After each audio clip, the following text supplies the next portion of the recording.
Studios, wickedweedsbrewing.com. Drink different. I almost said wickedweedstudios.com.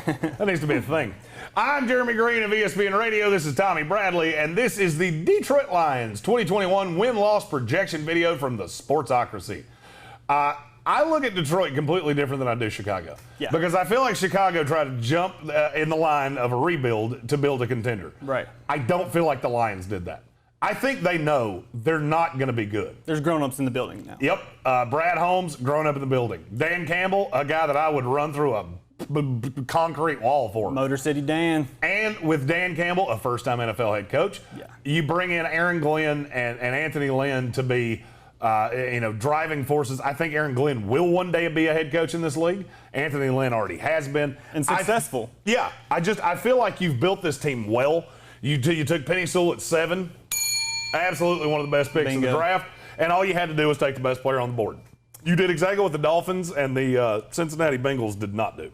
Yeah, exactly. And Dan Campbell is the perfect guy for the job, I think. If you watch his introductory press conference, he's what Detroit needs. He's that hard-nosed guy that's going to fit perfect in the Motor City. And they're building the team the right way. They're doing it in the trenches. I mean, getting Penny Sewell, everyone knows. Everyone's heard his name. Everyone knows that was one of the biggest steals of the draft, getting him at 7. He was number 1 on a lot of people's boards. He's a generational left tackle that doesn't come around often, and that's a piece you can build around. But then to go with Levi Onwuzurike in the 2nd, and then Alan McNeil from NC State in the 3rd. They're really building up the trenches. I mean, they've got 2 really high-quality D tackles that I think a lot of people are really high on. It almost led to Howie Roseman getting punched in the face by Terry Donahoe. Or Tom Donahoe. Yeah. To me Donahoe's in sports. But, so Amon St. Brown, they got in the 4th. Jamar Jefferson, I liked him as a running back in the 7th. So they're building the team the right way. I think they're a few years away, like Jeremy always says, a year away from a year away. But they've got the grown-ups in the building. They're building it the right way in the trenches. It's going to be a team that Detroit can really get behind because they're going to bully some people in the trenches. That's where the emphasis is going to be for Dan Campbell. And I like their upside, but this year it was tough to find some wins for them. In the words of Dan Campbell, they're going to run the ball and punch you in the mouth and bite kneecaps. Dan Campbell's a little bit of a crazy person, but he fits in Detroit quite nicely. Looking at the schedule, not a lot of great looking at this. Not a lot of great looking at this schedule. Yeah. Starting with San Francisco, Green Bay, Baltimore. Oof. Woof. That's less than ideal. Yeah. Looking at the schedule, I only see a handful of games that this team can win, but that's the intention. Yeah. Can they beat the Bengals? Absolutely. Can they beat the Eagles? Absolutely. And you get both those games at home. But then I look at the rest of the schedule and just go, maybe you could beat Atlanta? Maybe? Maybe? It's possible. Maybe you can sneak one from the Bears? I don't see it. I don't see this being a great year for them. But I'm going to be honest with you. I think this is exactly what they're trying to do. Yeah. They're giving Jared Goff a 1-year shot here in Detroit. Mm-hmm. I think if he makes the best of it, the hate on Jared Goff has gotten stupid. Yeah. This is a guy that went from starting in a Super Bowl to just a few years later, people paying him out to be like Andy Dalton. Number and he's just 1 not. pick, talent. A team gave up a haul to get him. Yeah. And he took him to a Super Bowl. Right. And I just look at it and go, could Jared Goff be the ultimate answer at quarterback for the Detroit Lions? Absolutely he could. Yeah. It wouldn't stun me at all. If you tell me that this team winds up with the number 3 pick in the draft next year, Sam Howell goes 1, Keaton Slovis goes 2, and they get Kayvon Thibodeau at 3, their trenches would be insane. Ooh, buddy. Ooh, I like that Lion. Yeah. And that would be tremendous. And with Brad Holmes, you've got the adult in the room that's doing high-level scouting things.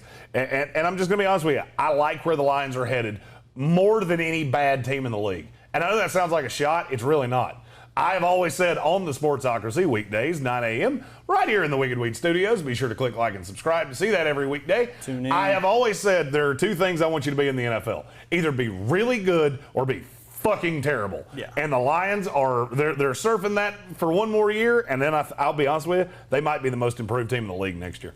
I see them a lot like the Miami Dolphins the past couple of years. I mean, they're going to be a team that it doesn't show up in the win-loss record, but they're going to be in every game. No team wants to see them on the schedule. It's not some easy team you're going to roll over.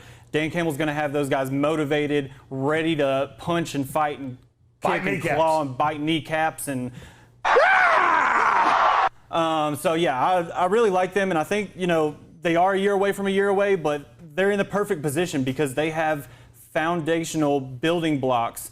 They're still not good enough to have a ton of wins, so they're going to have high picks next year, which I hate teams that hang around in that mediocrity, go 6 and in previous years, 6-10, 7 and 11. All New England. Yeah, basically where New England is. So all these teams that are just going to hover around 500 every year and never have a high pick. I love a team that is building in these early stages, going to take it year after year with good coaches, good grown-ups in the building, and I like them in a couple years to be competing for that division crown. Looking at your projection for the 21 season, you have them at 2-15, which would give them the number 3 pick in the draft behind the Houston Texans and the Philadelphia Eagles. Looking at mine, I have them also at 2-15, but I would have them with the number.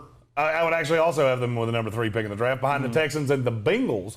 Both ways that you either end up with a shot at a quarterback like Sam Howell or Keaton Slovis or Tyler Shuck or whoever makes you feel all hunky-dunky, or Jared Goff's the guy and you can roll with a guy like Kayvon Thibodeau or Derek Stingley Jr. out of LSU. Yeah. I mean, which they're all guys to love. Yeah. And that's the thing. Brad Holmes is going to take the best player on the board. You can't miss in the top 5 next year. Correct. I mean, he's going to build your team the way that you want it to build. Want it to be built. The one thing I would say to Detroit Lion fans, this year's not going to be great, but you're building to something. For Tommy Bradley, I'm Jeremy Greene of ESPN Radio. This has been the Sportsocracy's 2021 win-loss projections for the Detroit Lions. Be sure to click like and subscribe so you'll know every time we go live, including weekdays right here in the Wicked Weed studios for the Sportsocracy Morning Show. As always, we're brought to you by Wicked Weed, wickedweedbrewing.com. Drink different.